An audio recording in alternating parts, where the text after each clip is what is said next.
Hey there and welcome again to Get Indie Gaming and to our monthly recap of 5 of the best recent indie game hidden gems hardly anyone is talking about. Coming in at number 5 and out via Steam in the September just gone, Later Alligator is a mystery point-and-click whodunit adventure comedy with a few interesting and unique twists. First off, and unlike the more usual detective game at the beginning, there's no body lined in chalk. Rather, you investigate the New York-like city inhabited by human alligators looking for clues for Pat, who believes he's soon himself to be murdered at a party on the night of his forthcoming birthday.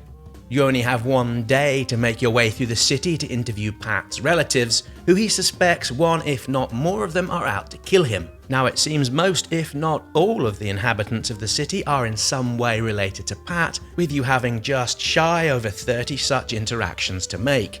With each interaction you're able to learn more about the things due to unfold with the characters' writing and portrayals, well they're all majestically done. As with all comedy, it's very much subjective, and yet here I had moments of silly little giggles, groans, and laugh out loud moments. It's full of delightful little puns, subtle and not so subtle jokes that feel well paced and have a wonderful and delicate timing. The real star here, though, of Later Alligator comes again in the interactions with Pat's family members. Here we have the unusual, for this genre at least, games within the main game which are bespoke to the character you're speaking with. To say too much about these mini-games would spoil the surprise, although one section I loved features a version of Flappy Bird. Yeah, well that's a particular highlight. While fairly short, the narrative is strong, and I couldn't put Later Alligator down. I wanted to get through it to see if I was able to save Pat's life. Later Alligator is unashamed charm and humour from beginning to end. Coming in at number 4, The Long Return comes from a single developer, with it popping onto Steam in early October. Here you take on the role of playing as a lost and orphaned cub as you look to retrace the last journey you took with your mother. Each section has you moving through and working to solve different puzzles which enable you to make your way past obstacles. The gameplay and puzzles are in themselves not overly taxing, and I expect that's very much the point. The Long Return is something you can pick up and play while not really having to think too much, which easily allows you to soak up the overall impressive atmosphere. While to some the low-poly graphics and overall art style will not impress, I really enjoy the lo-fi feeling at play. It reminds me of games from way back when. You're also able to collect gemstones, which can be found if you go looking for them. These can be traded in for hints and tips at various sections where the puzzles do become a little bit harder. That said, these hints are merely guides or suggestions though. They don't really draw you a picture in how to solve the puzzle, and the game is better for it. The Long Return tells its tale without dialogue, something I've called the Mr. Bean approach, which needs no tricky localizations. Although to be successful with such an approach, you need to nail the visual storytelling. The Long Return does this with plenty of gusto and is a massive credit to the developer. There are the odd issues here and there with some of the platforming, but this really isn't a deal breaker and it doesn't detract from the overall greatness. At number 3, Invisigun Reloaded for the Switch. Well, it's been out on Steam for a while, and yet it's one of those rare games in stealth that, funnily enough, needs you to play with care, patience, and, well, stealth. Although there are also plenty of times when all hell seems to break loose, which gives an added element of tension and suspense.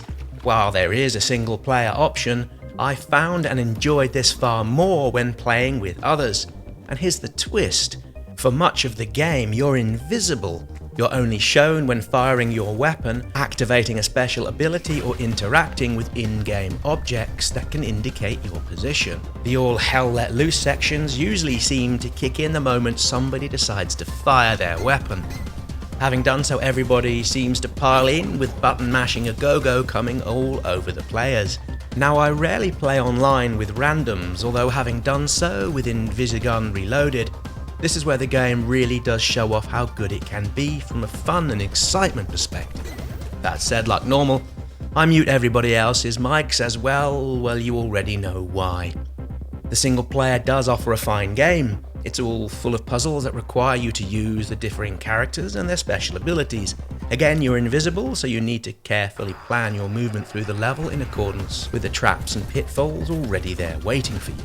So yes, this is one of those rare quality, stealthy action madness type of games, but if you hate the genre, then really do consider having a play here, as there's plenty of things you might actually enjoy. Previously a humble monthly exclusive, A Short Hike recently came to Steam with additional content. It's all cute as a button and something that's just so very perfect to unwind with after a long and stressful day. You play as a bird called Claire, who while out and about in the relative wilderness with her Aunt May, decides she really needs to go and find a signal for her phone. And with that, you're off, and along the way you come across a number of characters who all seem to have forgotten or need something to be able to go about their business. As could be expected, you come to their aid, and having done so, well, you're rewarded with items or skills you in turn need to complete your quest to check your timeline.